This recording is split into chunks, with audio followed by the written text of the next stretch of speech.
The stage gleamed under a halo of lights, the kind that softened every corner and made reality look brighter than it truly was. The Ellen DeGeneres show had always been a cathedral of daytime comfort, laughter choreographed, applause engineered, smiles rehearsed until they felt natural. But on this particular day there was something unsettled in the air. The audience, packed into neat rows of polished faces, buzzed with anticipation. They had come to witness a celebrity appearance, another charming segment to fill the endless carousel of daytime television. Instead, what they were about to see was closer to a trial. Ellen entered first, her stride smooth, her smile as practiced as a judge entering her courtroom. She waved, the crowd erupted, and the ritual of control began. Day after day, she had mastered this balance. A question asked with a tilt of the head, a pause for laughter, a nudge that made celebrities soften and confess. This stage was hers. But across from her sat a figure who didn't bend easily to scripts. Cardi B, born Belcalis Almanzar of the Bronx, her presence impossible to tame. She leaned back in her chair with the casual indifference of someone who had nothing to prove, long nails catching the light, eyes sharp yet playful. There was no trace of hesitation in her body language. Cardi did not enter this room to be made small, and every gesture announced it. When Ellen smiled at her, the crowd expected Cardi to fall in line with the charm, to match the rhythm of the show. Instead, she radiated unpredictability. "Everybody's been waiting to see you," Ellen began, her tone sweet, but edged with the authority of someone used to setting the frame. "How does it feel, all this sudden fame?" Cardi tilted her head, lips curling into a half-smile that was less an answer than a warning. "It feels like I worked for it, like I've been grinding since before anybody even knew my name." The words landed with a weight that wasn't meant to entertain. It was testimony, raw, blunt, delivered without the courtesy of polish. The audience laughed nervously, some clapping, unsure if it was a punchline. Ellen chuckled, trying to guide the moment back to levity, but Cardi wasn't laughing. Her eyes scanned the crowd like a jury whose judgment she didn't fear. The clash was subtle at first, Ellen's polished restraint against Cardi's raw candor. But beneath it pulsed something larger. This wasn't just a talk show segment. It was a collision of two worlds. Corporate entertainment, sanitized for comfort, against the lived defiance of a woman who had fought her way from strip clubs and street corners to the top of the charts. Ellen's next question tried to soften the ground again, to mold Cardi into a character for daytime consumption. But Cardi's presence resisted. She didn't play by the rules of polite television. Every word, every shift in her posture declared an unspoken truth. She would not be framed by someone else's narrative. The studio, accustomed to easy laughter, found itself holding its breath. What had begun as light entertainment now felt like opening arguments. On one side, Ellen, with her steady grin, representing tradition and comfort. On the other, Cardi B, unapologetic, unfiltered, embodying the voice of those who never made it into these sanitized rooms. The collision was no longer avoidable. It had only just begun. The first exchange had unsettled the air, but it was Ellen's next move that turned the stage from a polished set into something closer to a courtroom.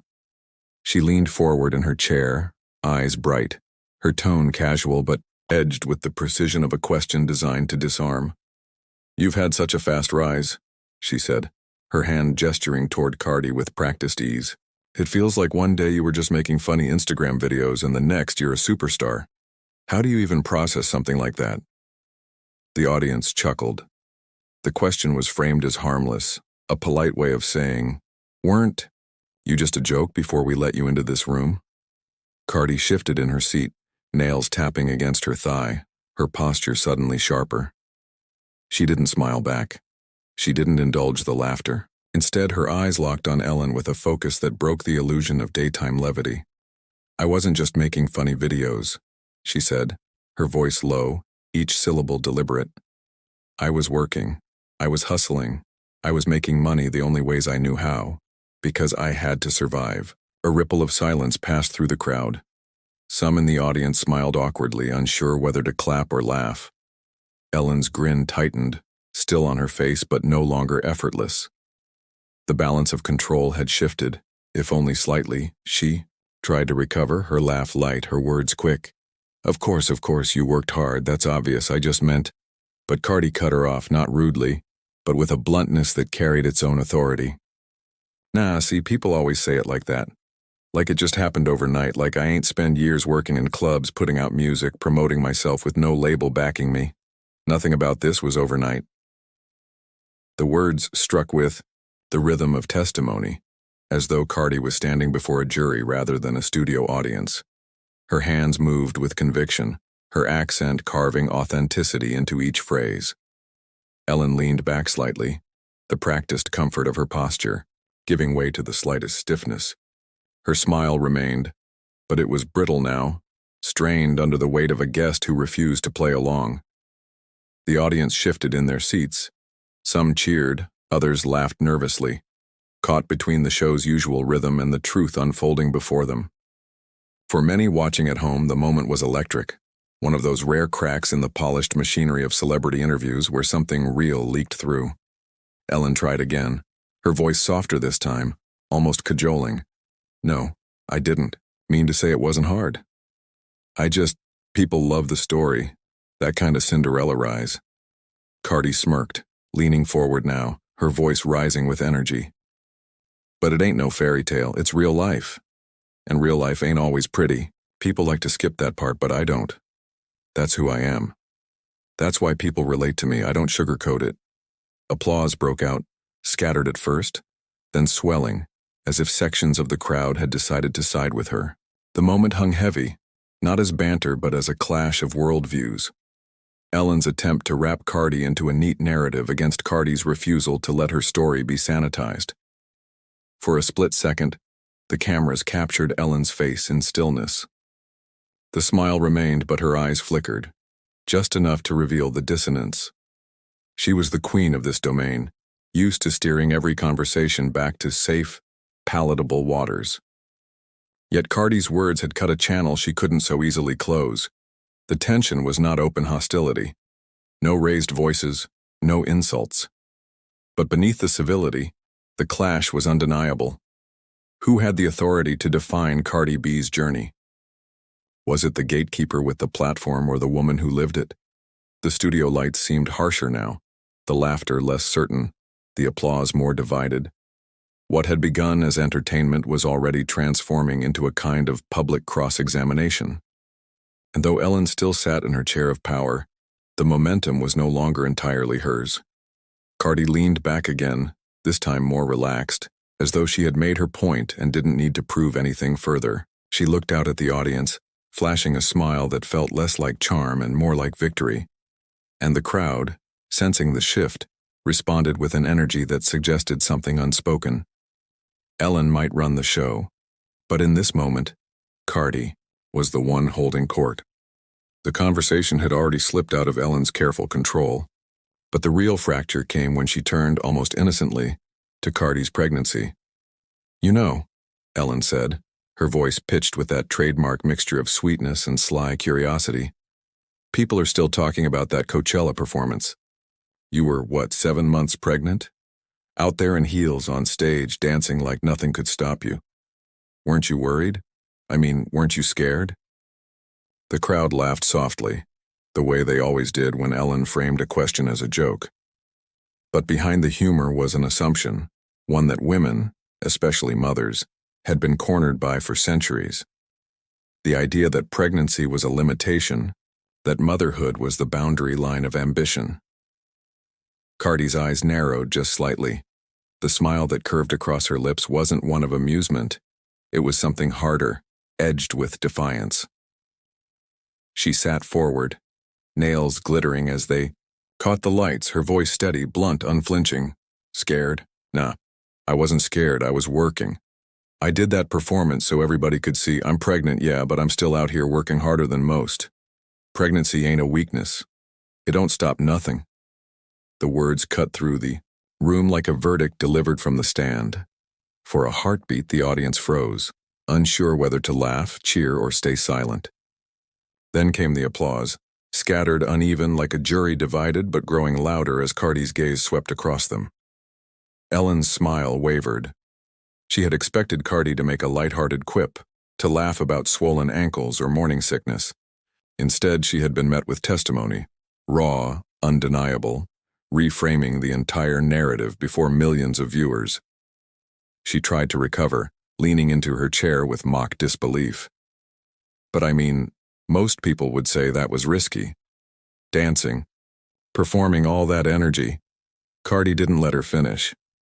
Her hand lifted in a small gesture, almost like a gavel falling, silencing the courtroom. People always want to tell women what they can't do. Don't lift this. Don't go here. Don't dream too big. I don't listen to that. I show people what I can do, not what I can't. The audience erupted this time. Cheers, whistles, claps crashing together in a wave of recognition. Cardi had pierced something far deeper than daytime chatter. She had dragged into the light the centuries-old policing of women's bodies, the idea that power and motherhood couldn't coexist. Ellen's laugh, though polite, faltered. Well, clearly you proved them wrong. But the balance of the room had shifted. This wasn't Ellen's line to summarize. Cardi's presence filled the space, each word landing like a declaration entered into record. A woman in the audience shouted, "Yes!" and the studio cameras briefly caught her rising to clap. Another leaned forward, nodding furiously. The reaction was no longer orchestrated applause. It was visceral, raw, uncontainable. Cardi seized the moment. Listen, people told me I couldn't do a lot of things. They said I couldn't rap, I couldn't get on the charts, I couldn't change my life. And I proved them wrong every single time. Pregnancy? That don't stop me. If anything, it make me stronger. It make me want to work harder because now I got somebody else depending on me. The audience thundered with approval, their cheers, stretching longer than Ellen's producers were comfortable with. For Ellen, used to guiding the rhythm of applause like a conductor, it was a loss of control she couldn't quite mask. She forced a smile, nodding as if to move the conversation forward. But the moment had already outgrown her. Cardi had turned what was meant to be a harmless question into an indictment of an industry, of a culture, of every unspoken rule that sought to bind women when they chose motherhood. The silence between Ellen's next words stretched long enough to expose the tension. For a flicker of a moment, the camera caught her face, smiling, yes, but with eyes betraying something else. The performer who had built her empire on charm was facing someone immune to it, and in that immunity was power. Cardi wasn't playing the role of a guest being hosted. She was testifying, laying bare the truth of her life, her body, her choices. She wasn't asking for approval, she was demanding recognition.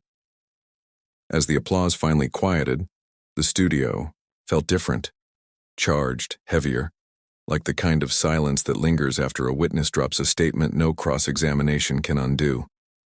Cardi leaned back again, satisfied, her smirk returning. The message was clear without needing to be spoken. This was her truth, and no one, not Ellen, not the industry, not the invisible rules of daytime television, was going to strip it away. The trial was far from over. But in this round, the verdict belonged to Cardi. The applause from Cardi's last declaration still echoed when the cameras cut back to Ellen. She was smiling. She was always smiling. But this time it wasn't the effortless grin of a woman in command. It was stretched thinner, taut around the edges, as if held together by force of habit rather than ease.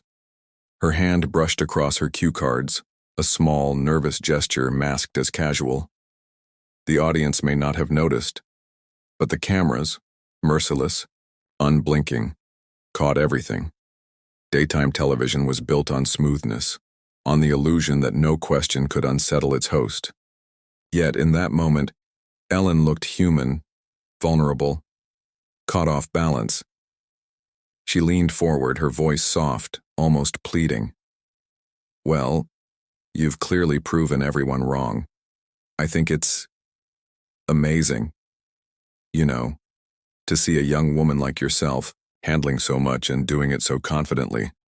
I mean, you're such a role model. It was meant as praise, but it carried a faint condescension, as though Ellen were attempting to reframe Cardi's defiance into something safer, something that fit the comforting mold of daytime inspiration. But Cardi wasn't playing along. She tilted her head, eyes narrowing with curiosity, lips curling into a half-smile that didn't quite reach warmth. A role model? Her tone was sharp but playful, carrying the weight of a challenge. I ain't trying to be nobody's role model, I'm just being me. People can take it or leave it. The crowd erupted, their cheers cutting through Ellen's attempt at control. Some laughed. Others clapped with a ferocity that felt more like allegiance than amusement. Cardi hadn't just answered. She had rejected the very frame Ellen tried to place around her. Ellen's smile wavered. The laugh that followed was shorter, thinner, more defensive than disarming. She shifted in her chair, a subtle fidget of her crossed legs, the kind of movement that betrayed discomfort to those who knew how to watch closely. Well, Ellen said quickly, whether you like it or not, I think a lot of young people are looking at you that way. Cardi leaned forward now, closing the space between them, her voice lowering into something intimate yet sharp, the way a witness leans into the microphone to make their statement undeniable. Then let them see me how I really am. Not some made-up version. I'm loud, I curse, I mess up, but I'm real. And that's why they're watching me. Not because I'm perfect. The audience roared again, rising like a tide. The rhythm of the show, usually dictated by Ellen's timing, her cues, her rehearsed beats, was now in Cardi's hands. Every gesture, every sentence, became an event, an act of testimony that the crowd weighed and judged with their applause. Ellen sat back, her hands clasped in her lap, the card she once clutched now forgotten. She nodded, but the nod was slow, deliberate, her eyes glancing briefly toward the audience before returning to Cardi. The camera lingered just a moment too long on her face, catching the fleeting shadow of frustration behind the grin. It wasn't that Ellen disliked Cardi, far from it. But Ellen was used to control. For years, her charm had been her power, the ability to coax celebrities into giving her the sound bites she wanted, to turn even the most guarded star into another bright smile on her stage. Now she faced someone who didn't bend, who didn't soften, who refused to be reshaped. The clash wasn't loud, but it was unmistakable. Ellen's weapon was subtlety, humor, the art of keeping the conversation light. Cardi's was raw honesty, unfiltered defiance, a refusal to be reduced. A silence hung for a moment, filled only by the restless murmurs of the crowd. Ellen broke it with a laugh, sharper now, tinged with irony. Well, I think that's very refreshing. But the crowd didn't laugh with her. The applause that followed wasn't for Ellen, it was for Cardi. The difference was subtle, but Ellen felt it. The room she had always commanded now leaned toward her guest, as if the court of public opinion had shifted its gaze to a new authority. Cardi leaned back again, her smirk widening as though she knew it. I don't gotta be refreshing, I just gotta be myself. That line landed like a verdict. The audience clapped wildly, some even rising to their feet. The producers, watching from the wings, exchanged quick glances, calculations running in, their heads about how this would play on television, how the clips would spread online. And Ellen? She smiled. Yes, but the smile had become a mask, a defense mechanism against the reality that her grip was slipping. She was no longer the unquestioned arbiter of tone. Her authority had faltered, and everyone, audience, producers, cameras, felt it. The trial had turned, and though Ellen still sat in her chair, the unspoken truth was clear. The witness had become the judge, and Cardi's testimony was rewriting the record in real time. The tension had been building quietly, like the slow tightening of a noose. The audience laughed when cued, applauded when moved, but beneath the rhythms of television something deeper was shifting. By now, even those watching at home could feel it. This wasn't just an interview anymore. It was a collision of values, a silent trial disguised as entertainment. Ellen sat back in her chair, smile intact, but voice tighter now, her words sharpened by the effort of control. You know, I think what people love most about you is your openness. You say what's on your mind. That's not something we always see. It sounded like a compliment, but the undertone was unmistakable. You're different. You don't follow the rules. Cardi tilted her head, her hoop earrings catching the studio lights. That's because I don't hide. I ain't gonna act like I'm somebody else just to make people comfortable. If I feel something, I say it. That's me. The crowd erupted again, their cheers layered with laughter, admiration, and recognition. In their reaction was something Ellen could not control. They weren't just amused. They were bearing witness. Ellen tried to steer, her hand brushing through the air as if smoothing wrinkles from fabric. But don't you think there's a responsibility that comes with that?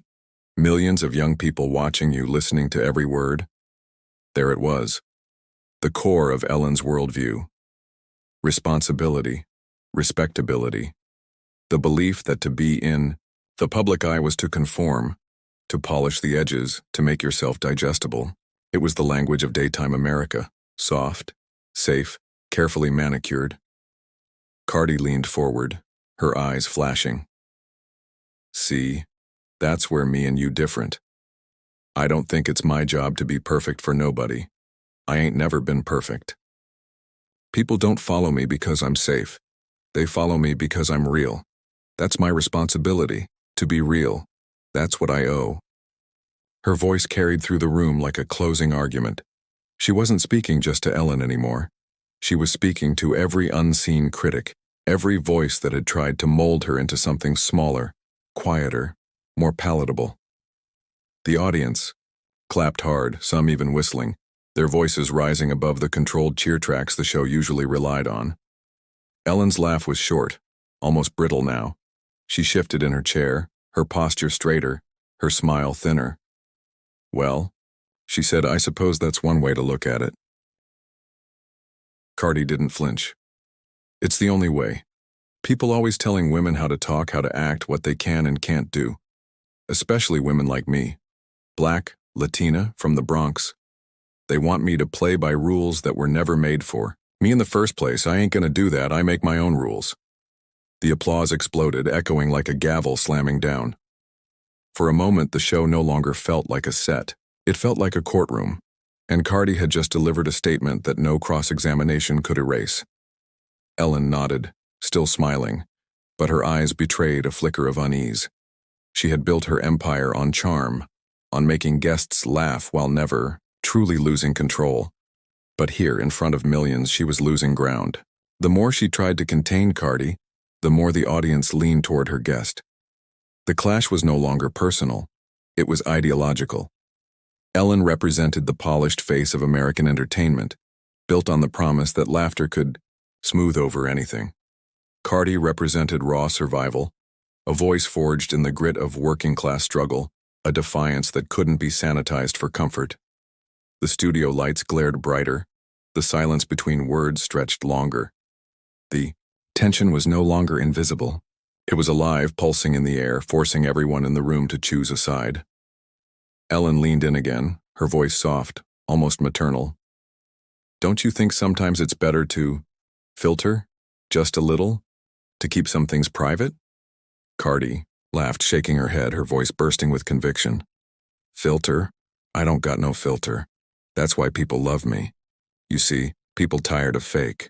They tired of watching TV where everything's polished, like life is a big commercial. That ain't real. Life is messy, I'm messy. And I ain't ashamed of it. The crowd roared once more, their claps thunderous, a wave of energy that left Ellen momentarily silenced.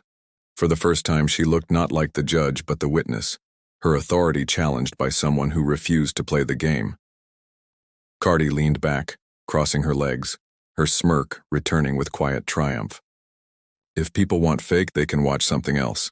But if they want the truth, they come to me. The studio hung in silence before the applause returned, louder than ever, the audience rising in scattered ovations. Ellen forced a laugh, but the sound was hollow, carried more by habit than joy. In that instant, the divide was clear. It wasn't just Ellen versus Cardi. It was mainstream versus raw, filtered versus unfiltered, comfort versus truth. Two Americas clashing under the bright lights of a talk show stage.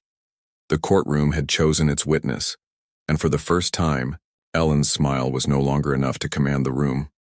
The studio lights dimmed for a commercial break, but the electricity in the air refused to fade. The audience, still buzzing from Cardi's last words, whispered in pockets, their chatter restless, uncontainable. Some leaned toward their neighbors, replaying lines aloud as though they had just witnessed a historic testimony. Others pulled out their phones, thumbs racing, already writing the story before the cameras returned. By the time the segment hit the airwaves in living rooms across America, the conversation had already escaped the studio. Clips were chopped, captioned, and uploaded before the credits even rolled. A 30-second exchange, Cardi staring Ellen down, her voice sharp and unwavering, was suddenly everywhere. Cardi schooling Ellen, one tweet read, paired with a video that looped endlessly. It was shared tens of thousands of times in an hour. Another post caught fire, a still image of Ellen's smile faltering, captioned with the words, "When the guest runs the show." The courtroom of public opinion had convened online, and its jury was vast, vocal, and divided. On Instagram, fans celebrated Cardi's defiance. "She said what every woman has been wanting to scream for years," one comment read, racking up thousands of likes. Another declared, "Ellen tried to box her in, but Cardi broke the box," but not everyone agreed. In the threads and replies, detractors lined up, accusing Cardi of being disrespectful, ungrateful, too brash for daytime TV. "This is Ellen's house," one critic posted. "She should have shown more respect." The polarity only fueled the flames. What had started as a talk show interview had become a cultural referendum. Was Cardi B the embodiment of unapologetic truth, or was she proof that raw honesty had gone too far? Ellen, too, became part of the storm. Memes spread of her forced smile, her nervous laugh, her hands fidgeting with cue cards. For years she had been untouchable, the queen of daytime charm. But in these clips, stripped from context, she looked suddenly brittle, vulnerable, her authority questioned by the very audience that had once adored her. In the studio, Ellen felt the shift even before the show ended. When the cameras cut back in, the laughter sounded different, the applause less orchestrated. The audience wasn't responding to her cues anymore. They were responding to Cardi's. Cardi sensed it too. She leaned back in her chair like a witness who had already won the room, her voice carrying the calm of someone who knew her truth couldn't be erased. Every quip, every sentence seemed to grow legs and run into the digital world, multiplying, in reach impossible to contain. By evening, news outlets picked it up. Entertainment blogs plastered headlines across their pages. Cardi B challenges Ellen on live TV. Cable networks replayed the clips in loops, framing it as a culture clash. Commentators argued over whether Cardi's candor was refreshing honesty or reckless arrogance. The trial had expanded. No longer confined to the walls of Ellen's studio, it spilled across platforms, into homes, onto screens, into conversations at kitchen tables and office desks. It wasn't about a celebrity interview anymore. It was about power, voice, and who got to control the story. In living rooms across the country, families debated. Parents shook their heads at Cardi's brashness, while their children cheered, her refusal to bow. College students shared clips in dorm rooms, dissecting the interview like case law, pointing out every shift in tone, every fracture in Ellen's composure. The hashtags trended by nightfall. Cardi on Ellen, unfiltered truth, daytime drama. And with each viral post, the meaning of the interview transformed. What Ellen had hoped would be a lighthearted, controlled segment had become evidence in a larger case. A case about authenticity versus polish, about truth versus performance, about whether the machinery of daytime television could still dictate the terms of culture in the age of the internet. Cardi didn't need to argue anymore. The internet was arguing for her, and Ellen, watching from her home after taping, must have felt it. The creeping realization that the stage she had once ruled absolutely was no longer hers alone. The jury had expanded far beyond her studio, and in that courtroom the verdict was slipping away.